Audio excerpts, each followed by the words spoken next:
ठीक हूँ। तो जैसा कि आज आपके साथ में टॉपिक लेके आई हूँ कि होम बुटीक के क्या क्या फ़ायदे हैं, तो अभी मैं आप लोगों को बताने वाली हूँ। तो यहाँ पे मैं आप लोगों को ये बताने की कोशिश कर रही हूँ कि आप लोग जब भी ब्लाउज की कटिंग करें तो कटिंग से पहले मेजरमेंट ले लें, जैसा कि मैंने आप लोगों को एक वीडियो में बताया हुआ है। तो और मेजरमेंट को किसी कॉपी, डायरी या पेज, किसी भी चीज़ में आप जिसमें भी ऐड करके रखते हो उसमें पूरा मेजरमेंट नोट करके रखें, जिससे कि आपको कटिंग करते समय एटलीस्ट बार बार आपको नाप को चेक नहीं करना पड़ेगा कि किस किस नाप में क्या कम ज़्यादा करना है। तो इस चीज़ से आपको नहीं देखना पड़ेगा, इसलिए आप हमेशा ही नोट करके ज़रूर से ज़रूर रख लिया करें किसी न किसी चीज़ में। मेजरमेंट पूरा कंप्लीट कर लें, उसके बाद ही कटिंग स्टार्ट करनी चाहिए। और यहाँ पे देख रहे हैं, ये मैंने 4 ब्लाउज निकाले हुए हैं। ये कॉटन के ब्लाउज हैं चारों, तो आज मैं इन्हीं की कटिंग करूँगी। तो ये 4 ब्लाउज हैं, जिसमें कि 2 एक लोगों के हैं और 2 एक लोगों के हैं। तो एक ये रेड वाला जो आप देख रहे हैं ये, और एक इसी के साथ है ये ब्लैक कलर का। तो ये दोनों ब्लाउज एक लोगों के हैं। और उसके बाद ये वाला जो ब्लाउज है रेड कलर का प्लेन, ये, और इसके साथ ये ब्लू वाला, ये दोनों एक लोगों के हैं। तो मेरी कोशिश ये रहती है, जैसे अगर किसी ने एक से ज़्यादा ब्लाउज दिया है तो मैं हमेशा ही ट्राई करती हूँ कि अगर एक से ज़्यादा ब्लाउज दिया है, 2, 3, 4 जो भी दिया है, तो मेरा हमेशा यही रहता है कि मैं उनके ब्लाउज जो हैं, ब्लाउजों की कटिंग एक साथ कर दूं। भले ही मैं स्टिचिंग मतलब साथ में ना करूं, क्योंकि जैसे बाय चांस मुझे दोनों का एक एक ब्लाउज पहले देना है, तो मैं कटिंग का ट्राई करती हूँ कि एक साथ कर लें। तो उसमें मेजरमेंट के लिए हम लोग को बार बार कॉपी रजिस्टर नहीं उठाना पड़ता है। और जब हम लोग कटिंग करते, जैसे एक ब्लाउज कट किया तो दूसरे का वो दूसरा कट करना है उसी नाप का, तो मेजरमेंट अब माइंड में सेट हो जाता है। तो हम लोग को बहुत ही ईजी रहता है और बहुत जल्द कटिंग भी बहुत जल्दी होती है। तो इसलिए मेरा ये हमेशा का अप्रोच रहता है। बहुत इमरजेंसी हुआ तो नहीं कह सकती, नहीं तो मेरा हमेशा ये रहता है कि मैं मतलब ट्राई करती हूँ कि अगर एक से ज़्यादा ब्लाउज हैं किसी के, तो कटिंग में एक साथ करके रख देती हूँ। स्टिचिंग जो जैसे ज़रूरी होता है मैं वैसे वैसे करती हूँ। और उसके बाद अभी ये यहाँ पे मैं रेड वाला ब्लाउज की कटिंग स्टार्ट कर दी हूँ, क्योंकि ये मुझे कल ही देना, परसों देना है, सॉरी। तो आज कटिंग करके, मैं जैसे बताया है मैंने आप लोग को, एक दिन पहले मैं शाम को कट करती हूँ। तो ये रात का समय है और मैं अपने घर का सारा काम निपटा चुकी हूँ, इसके बाद मैं ये कटिंग कर रही हूँ। तो आज का टॉपिक जो है, इस मतलब मेन टॉपिक पे आते हैं आज के टॉपिक पे। तो आज का टॉपिक ये है कि होम बुटीक के क्या क्या फ़ायदे होते हैं। तो होम बुटीक के क्या फ़ायदे होते हैं, सबसे पहला फ़ायदा तो आप देख पा रहे होंगे कि इस टाइम लगभग 9:30 के अप्रॉक्स हो चुका है और मेरे घर के सारे काम हो गए हैं। मैंने खाना पीना भी सब लोगों ने खा ही लिया है, क्योंकि काम की वजह से दिन में इतना थक जाते हैं, थोड़ा जल्दी खा लेते हैं कभी कभी। तो कभी कभी ऐसा होता है कि मैं कटिंग पहले करती हूँ, बाद में खाना खाते हैं हम लोग। तो आज हम लोगों ने खाना वाना खा लिया है। अभी मेरे बर्तन पड़े हुए हैं, लेकिन अभी मैं कटिंग कर रही हूँ पहले, क्योंकि बाद में अगर मन नहीं करता है तो फिर दिक्कत होती है। तो इस वजह से मैं पहले कटिंग कर लूँगी, बाद में अपना किचन क्लीनिंग और बर्तन वगैरह वो मैं बाद में कर लूँगी। तो सबसे पहला तो आप यही देख सकते हैं कि क्या फ़ायदा होता है, इसी से आपको पता चल जाएगा। अगर आपने बाई चांस बाहर बुटीक खोला हुआ है, बाहर कहीं आपने रेंट पे शॉप लेके बुटीक ओपन किया है, तो आप वहाँ हर टाइम अवेलेबल नहीं रह सकते हैं। जैसे कि आप दिन में वहाँ पे काम कर रहे हैं, तो दिन में ही आपको कटिंग भी करना है, स्टिचिंग भी करना है। जैसे आपने बाई चांस 10 बजे शॉप ओपन की, तो 5 बजे बंद किया, 7 बजे बंद किया, जब भी किया, तो आप उसी टाइम तक जो काम करना है आपको उसी टाइम तक करना है। और इस काम में ऐसा होता है कि जैसे हम लोग प्रॉपर, कोई भी काम हो, यही काम नहीं, अगर एक ही काम को लेके हम सारा दिन बैठे रहते हैं तो हम लोग का भी मन उब जाता है और वो काम मतलब यही मन करता है कि बस अब रख दें। तो ये वाली जो प्रॉब्लम है, इस प्रॉब्लम से आपको सबसे पहले तो छुटकारा मिलेगा, आपके साथ ऐसा नहीं होगा। तो घर पे बुटीक, होम बुटीक होने से यही रहता है कि आपको जैसे दिन में काम करने, मतलब आपने मान लीजिए 1 ब्लाउज सिला या 2 ब्लाउज सिला, जो भी आपका टारगेट था आपने उतना किया, और करने के बाद फ्री हैं आप, या आपका उस काम में मन नहीं लग रहा, तो उस बीच में आप अपने घर का भी काम कर सकती हैं। जैसे अपने घर का जो भी आपको काम करना है, जितना भी डेली रूटीन का काम होता है, आप साथ साथ में वो भी मैनेज करती रहेंगी। और उसके टाइम पे वो कर ली, फिर जब फ्री हुई तो अपना फिर स्टिचिंग को लेके बैठ गई, फिर स्टिचिंग किया। तो इससे यही सब फायदे होते हैं।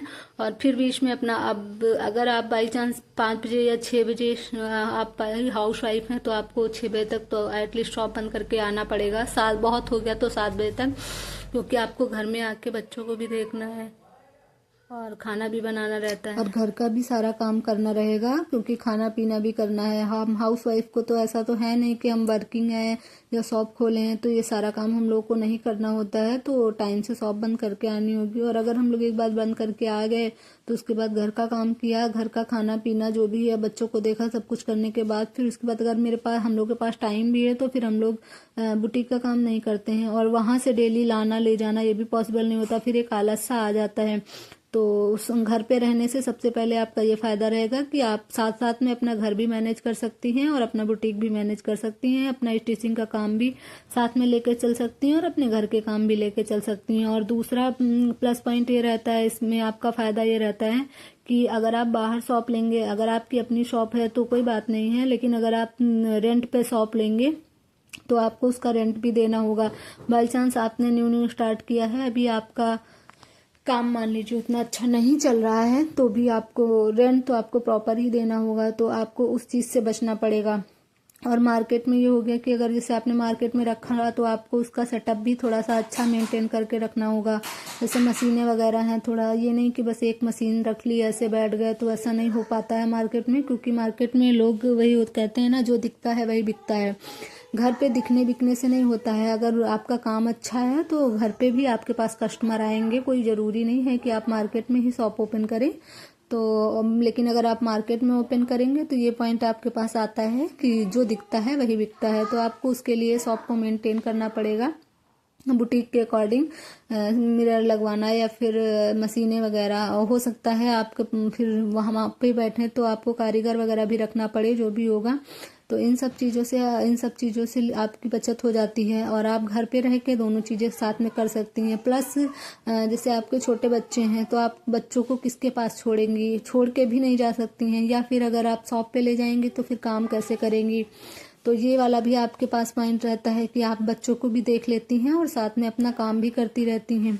ये हो गया प्लस तीसरा पॉइंट ये हो गया। और चौथा ये है कि आप अपना घर का भी मैनेज करेंगी और शॉप का भी मैनेज करेंगी। और उसके बाद जैसे कि नाइट में आपके पास टाइम है, जैसे किसी दिन हल्का फुल्का खाना बनाया या कुछ भी, या फिर आपके पास काम कम है तो आपको टाइम मिला, अगर आपका मन है कि नहीं अभी मुझे नींद नहीं आ रही है, मेरा कुछ काम करने का मन है, तो आप कटिंग कर लेंगी। या एक आधा ब्लाउज ही मन किया कि चलो थोड़ी देर देखते हैं, टीवी चला लिया या कुछ भी, और आप स्टिचिंग स्टार्ट कर दी, तो आप वो भी कर सकती हैं। साथ में अपना टीवी भी देख रही हैं और स्टिचिंग भी करते जा रही हैं। या फिर आप साथ में अपने बगल में बच्चे को बैठा के पढ़ा भी सकती हैं, उसको पढ़ाते भी रहेंगी और आप अपना काम भी करते रहेंगे। जैसे होमवर्क कराना हो गया, छोटा बच्चा है तो उसके लिए भी आपको, अगर आप बुटीक दूर रहेगा आपको तो उसके लिए घर पे आके आपको अलग से ही टाइम निकालना होगा। तो इन सब चीज़ों का ध्यान रख के और ऐसे ही आपको सब मैनेज करना पड़ेगा। तो इसी वजह से मैं कहती हूँ कि होम बुटीक के बहुत ज़्यादा फायदे होते हैं। तो ये रह गया आपका कि काम आप जैसे साथ में बाई चांस स्टिचिंग कर रही हैं, बगल में बच्चे को बैठा लिया तो उसका आप देखती रहेंगी, तो वो अपना वर्क भी कर लेगा, वो भी आपका हो जाएगा। तो रेंट वगैरह का भी, आपका रेंट का भी बच जाएगा। बिजली का ऐसे आपका घर का जो बिजली का आता है वो तो आएगा ही आएगा, अगर आप शॉप लेंगी तो उसका अलग से बिजली का भी आपकी बचत हो जाएगी, रेंट की भी बचत हो जाएगी। और वहाँ पे आपको जो भी सामान, अब यहाँ पे आप थोड़ा थोड़ा सामान रख के भी अपना काम, घर पे होम बुटीक है अगर आपका तो थोड़ा थोड़ा रख के एक मशीन से भी काम स्टार्ट कर सकते हैं। लेकिन अगर आप मार्केट में बैठेंगी तो मार्केट में आपको हर मशीन चाहिए होती है, जैसे कि इंटरलॉक मशीन भी चाहिए होगी, पीको मशीन चाहिए होगी और स्टिचिंग मशीन चाहिए होगी। और स्टिचिंग मशीन आपको एक आधी थोड़ा एक्स्ट्रा चाहिए होगी और थोड़ी सी अच्छी क्वालिटी में चाहिए होंगी। और धागे के डब्बे वगैरह ये सब चीज़ें आपको थोड़ा ज़्यादा स्टॉक मेंटेन करके रखना होगा। और घर में ये सब ऐसा कुछ नहीं है कि आपको ये सब मेंटेन करके रखना होगा। हाँ, वो अलग की बात है, जैसे आपका काम अगर चलने लगे तो आप कोशिश करिए कि सारी चीज़ें जो स्टिचिंग की हैं, अगर आपका काम अच्छा चलता है तो आप कोशिश करिए कि सब सामान साथ में ला के रखिए। तो साथ में ला के रखने से ये होगा कि आपको बार बार मार्केट में नहीं जाना पड़ेगा। और प्लस आप जब एक साथ लेंगे तो थोड़ा सा आपको रेट भी रिजनेबल मिलेगा, होलसेल रेट से मिल जाएगा। तो सामान भी सही, जैसे बकरम वगैरह हैं, धागे हैं और मंडन चौक वगैरह है, मशीन का तेल है, ये सब चीज़ें मेन चीज़ तो इसमें धागे और बकरम का ही रहता है। और अस्तर वगैरह, जैसे अगर आप सूट की स्टिचिंग करती हैं तो उसमें कम अस्तर का यूज होता है, लेकिन अगर ब्लाउज स्टिच करती हैं अस्तर वगैरह, ये सब चीज़ें आप कोशिश करिए। और बाकी अगर आप स्टार्ट कर रही हैं, अगर आपको स्टार्टिंग में ज़्यादा कुछ नहीं इन्वेस्ट करना है तो आप घर से इजीली स्टार्ट कर सकती हैं और आप एक एक भी मंगवा सकती हैं। ऐसा कोई इशू नहीं होगा कि नहीं आपको एक साथ ही मंगवाना है। तो इसीलिए मेरी जहाँ तक सलाह यही है, अगर आपको या तो फिर आपके पास घर में हेल्प मिले, आपको घर से पूरी तरीके से सपोर्ट मिले, आपको घर का ज़्यादा ध्यान ना देना हो तो आप मार्केट में बैठिए, वरना आप घर पे इजीली होम बुटीक स्टार्ट करिए। अगर आप लोग को मेरा वीडियो जरा सा भी अच्छा लगा हो, जरा सा भी हेल्पफुल हो तो मेरी वीडियो को लाइक शेयर एंड सब्सक्राइब करिए। Thanks for watching, bye bye.